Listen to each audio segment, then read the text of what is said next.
Ümumiyyətlə, Abad nədir? Hər vaxtınız xeyir olsun Könül xanım. Dəvətiniz üçün təşəkkür edirəm.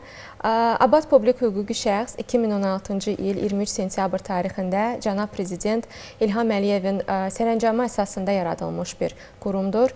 Qurumun əsas məqsədi rəqabət qabiliyyətli ailələrin formalaşdırılmasıdır, ailə bizneslərinə dəstək göstərilməsidir və Abadın iki əsas istiqaməti var. Bunlardan biri qida sahəsidir, digəri isə dekorativ tətbiqi xalq sənətkarlıdır.